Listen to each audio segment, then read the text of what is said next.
સમ્યક દ્રષ્ટિ ઉપગુણ ગુણ સહિત છે.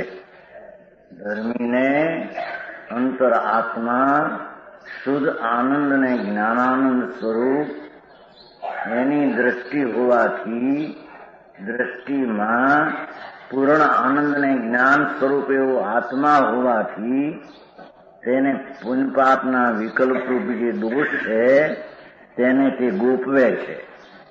ગોપવે છે એટલે ટાળે છે, એને પોતામાં ભેળવતો નથી. ધર્મી જીવ સમ્યક દ્રષ્ટિ એને કહીએ કે જે આત્મા જ્ઞાયક ભાવપણાને લઈને એકનું શુદ્ધ આનંદ સ્વરૂપ એનું છે.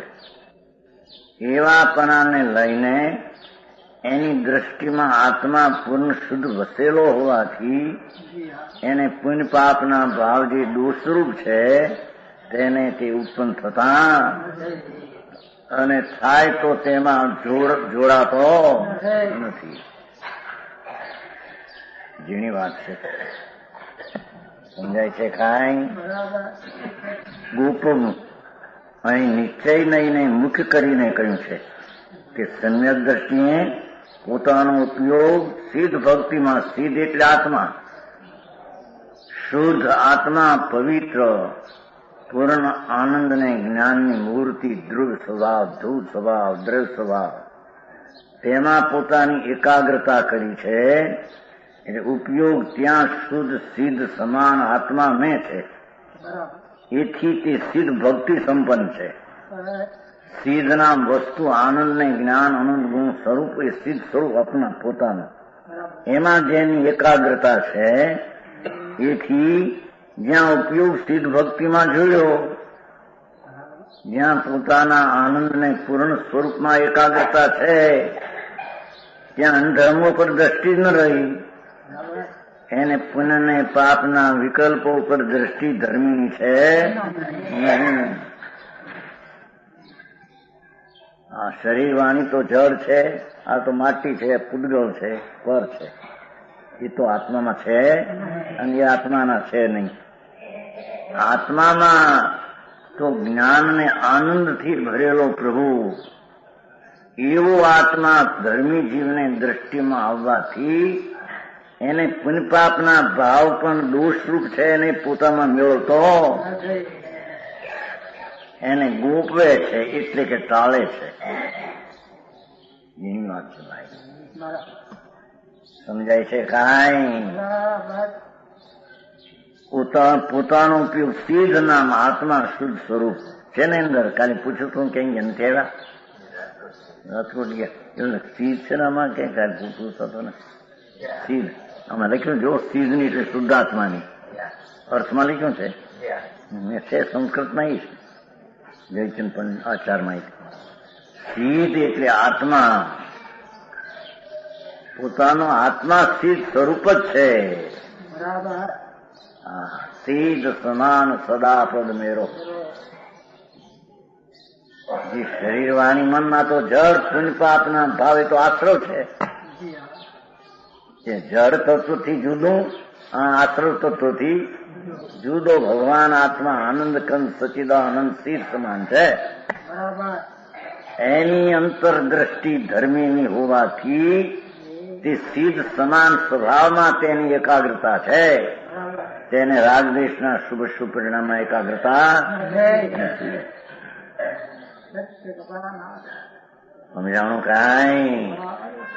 આ તો જેને હિત આત્માનું કરવું એની વાત છે.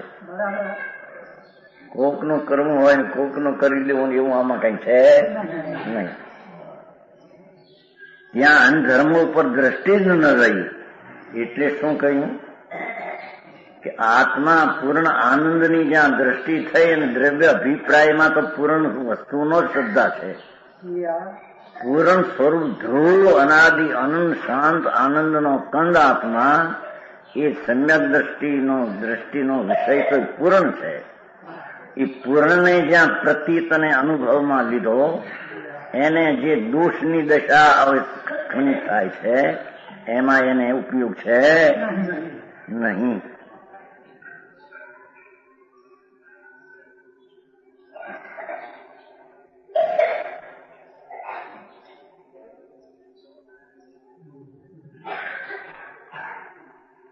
તેથી સર્વ ધર્મોનો ગોપનાર છે. જ્ઞાન, આનંદ, શાંતિ, વિતરાગતા એવો આત્માનો સહજ સ્વભાવ ધ્રુવ ચિદાનંદ છે. સમ્યક દ્રષ્ટિની દ્રષ્ટિ એવા ધ્રુવ પર હોવાથી અધ્રુવ એવા પુણ્યપાપના દોષને ક્ષણિક એના ઉપર એની દ્રષ્ટિ હોતી હો તો જાણે છે, પોતામાં એને માનતો નથી. એવી વાત છે. સમજાય છે કાંઈ?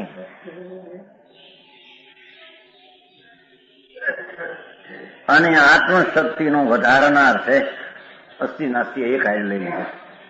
પછી વાત કરશું. ભગવાન આત્મા એકલો અતિન્દ્રિય આનંદનો રસ ને જ્ઞાનનું પૂંજ પ્રભુ આત્મા. એવી સમ્યક દ્રષ્ટિ જીવની આવા આત્મા ઉપર દ્રષ્ટિ પડી છે. તેથી તે શક્તિઓ અનંત ગુણ જે ભર્યા છે એની ક્ષણે ક્ષણે વૃદ્ધિ થાય છે અને દોષો ટળતા જાય. દોષોને ગોપવે એટલે ટળતા જાય છે અને શક્તિઓની પર્યાય વધતી જાય છે. એને અહીંયા નિર્જરાનું કારણ કહેવામાં આવે. સમજાણું કાંઈ?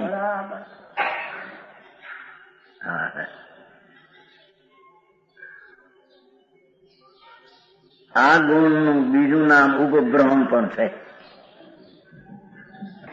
ઉપગ્રહણ એટલે વધારવું. સમ્યક દ્રષ્ટિએ પોતાનો ઉપયોગ સિદ્ધના સ્વરૂપમાં જોડેલો હોવાથી લ્યો. દ્રષ્ટિ અને જ્ઞાનની વર્તમાન જે અવસ્થા છે એનું જ્ઞેય આખું પૂર્ણ આત્મા બનાવેલો છે ધર્મી. સમજાય છે કાંઈ? ભગવાન આત્મા જ્ઞાનની વર્તમાન જે અવસ્થા તેને આખું પૂર્ણ વસ્તુ તેને જ્ઞેય બનાવી છે ધર્મી. તેથી આખી વસ્તુમાં જે અનંત શક્તિઓને ગુણ પડ્યા છે એમાં એકાગ્રતા અને ધ્યેયને લઈને તે શક્તિઓની પર્યાયમાં પ્રગટતા વધતી જાય. આ એનું નામ ધર્મ અને એનું નામ નિદ્રા કહેવામાં આવે. ઉપગ્રહણ એટલે વધારવું. સમ્યક દ્રષ્ટિ પોતાનો ઉપયોગ સિદ્ધના સ્વરૂપમાં જોડેલો હોવાથી પોતાની અનંત શક્તિઓ જે છે અંદર 64 પડી એટલે પૂરેપૂરી આનંદ જ્ઞાન, આનંદ દર્શન, આનંદ આત્મામાં એમાં એકાગ્રતા હોવાથી એમાં શક્તિ છે તેમાંથી પ્રગટ થાય છે. આવું વસ્તુનું સ્વરૂપ છે. પરમેશ્વરે જોયું છે, પ્રગટ કર્યું છે, એવું આ વસ્તુનું સ્વરૂપ છે. સમજાણું કાંઈ? એ આત્માની સર્વશક્તિઓ વધે છે, આત્મા પુષ્ટ થાય છે.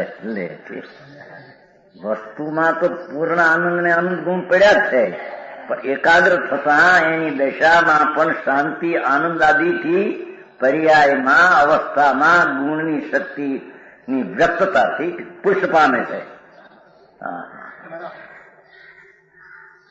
સમજાણું કાંઈ? આ ધર્મ આનું નામ છે. સારી વાત. વિતરાગનો માર્ગ આ તો વિતરાગ માર્ગ છે. સમજાય છે કાંઈ? એવો માર્ગ ક્યાં બીજે હોઈ શકે નહીં સર્વજ્ઞ પરમેશ્વર સિવાય. એ પરમાત્મા પોતે જ આત્મા પરમાત્મા છે કે છે. એવો પરમાત્મા એવો જે છે એને અંદરમાં દ્રષ્ટિ જોડી સમ્યક દ્રષ્ટિએ. તેથી શક્તિમાંથી જે પૂર્ણતા છે એમાંથી પર્યાયમાં પુષ્ટિ એટલે વૃદ્ધિ થતી જાય છે. પર્યાય એટલે અવસ્થા જે નબળી છે એમાં એકાગ્ર થતા તેની પુષ્ટિ થતી જાય છે એમ કે છે. સમજાણું કાંઈ? એનું નામ નિર્જરા છે.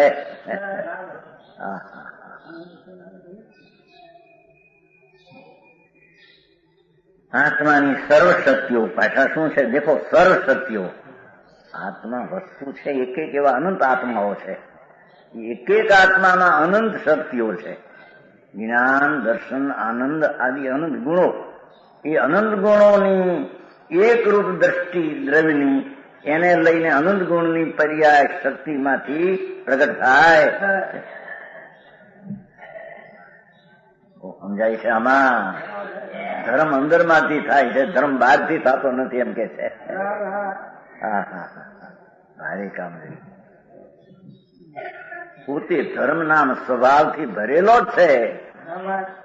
વસ્તુ ભગવાન ધર્મવાન અને એના ધર્મ જ્ઞાન દર્શન આનંદ આદિ શક્તિ તો પડી છે અંદર, જેમ ચોટ પડી શક્તિ પડી છે તેમ એમાં એકાગ્ર થતા બહાર પ્રગટ થાય છે. સમજાણું ખાય? અને પુણ્યપાપના વિકલ્પોનો નાશ થાય છે અને શુદ્ધતાના પરિણમની વૃદ્ધિ થાય. એ વૃદ્ધિ થાય તે ઉપગ્રહણ છે, નાશ થાય તે ઉપગુણ છે. ભગવાન આત્મા પૂર્ણ આનંદનું ધામ છે. ચૈતન્યની શક્તિનો સરવાળો આખો આત્મામાં છે બધો, અનંત અનંત અનંત. એવો ભગવાન આત્મા પોતાના દ્રષ્ટિ મુકતા સમ્યક દર્શન થતા તેની બધી શક્તિઓનો વિકાસ એક સમયમાં પર્યાયમાં થાય. એનું નામ ભગવાન તીર્થંકર દેવ નિર્જરા કહે છે. સમજાણું કાંઈ? પોતાનો આત્મા પુણ્ય પાપના રાગ જ્ઞાનો છે એ જ્ઞાયક ભાવમાં આવશે તો ફરીને.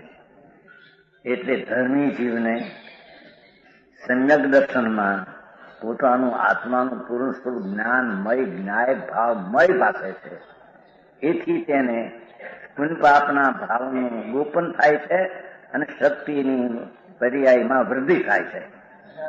આને ભગવાન અશુદ્ધતા ટળે છે એને નિદ્રા કીધી અને શુદ્ધતા વધે એને નિદ્રા કીધી. કર્મ તો એને કારણે ટળે છે.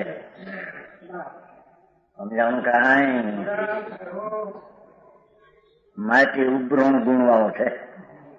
આ રીતે સમ્યક દ્રષ્ટિને આત્મશક્તિની વૃદ્ધિ થતી હોવાથી તેને દુર્બળતાથી જે બંધ થતો હતો તે થતો નથી. અભિપ્રાયમાં ધર્મીને પૂર્ણાનંદનો અભિપ્રાય હોય છે. અભિપ્રાયમાં નબળાઈ અને રાગ એ અભિપ્રાય હતો. સમજાણું કાંઈ? ધર્મીના અભિપ્રાયમાં નિર્ણયમાં પૂર્ણ આનંદ પૂર્ણ સ્વરૂપ છે એવો અભિપ્રાય હોય છે. હું એક સમયની પર્યાય વાળો છું એવો અભિપ્રાય નથી. તો પુણ્ય વાળો અને શરીર વાળો છે એ તો છે નહીં. ભગવાને પ્રગટ કર્યો પર્યાયમાં એવો દરેક આત્મા છે. એ પ્રાપ્તની પ્રાપ્તિ છે. જે બહાર આવે છે વિતરાગતા આનંદતા એ અંદર પ્રાપ્તિ અંદર છે એની બહાર આવે છે.